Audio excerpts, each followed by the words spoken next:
Jokowi tantang Rismon soal tudingan ijazah palsu, suami Jessica Mila jadi utusan. Mantan Presiden RI, Joko Widodo, akhirnya memberikan sikap tegas terkait tudingan ijazah miliknya palsu. Suami artis Jessica Mila, Yakub Hasibuan, kabarnya ditunjuk Presiden Indonesia ke-7 itu untuk mengurus perkara yang bikin heboh publik Indonesia ini. Adalah Rismon Hasiholan Sianipar yang menuding ijazah sarjana Joko Widodo palsu. Tudingannya itu menuai kontroversi di jagat maya, terutama di media sosial X. Rismon Hasiholan Sianipar lahir di kota Pematang Siantar, Sumut pada tanggal 25 April tahun 1977.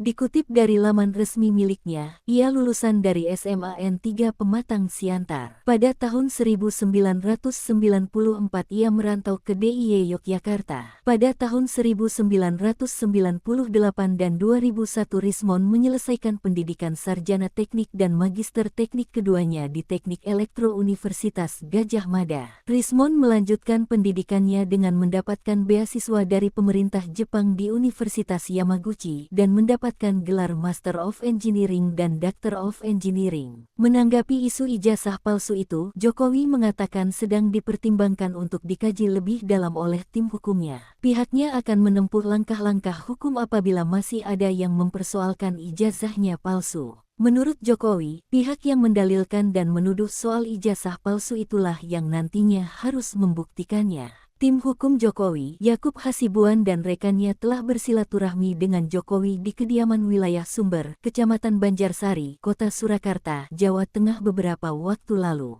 Yakub Hasibuan merupakan suami Jessica Mila. Pria kelahiran tanggal 31 Agustus tahun 1995 tersebut merupakan putra dari pengacara kondang Otto Hasibuan. Ia adalah anak bungsu dari 4 bersaudara dan merupakan anak laki-laki satu-satunya di keluarga ini. Yakub merupakan lulusan Fakultas Hukum Universitas Indonesia pada 2016 lalu. Ia kemudian melanjutkan pendidikannya di School of Law New York University hingga pada tahun 2019.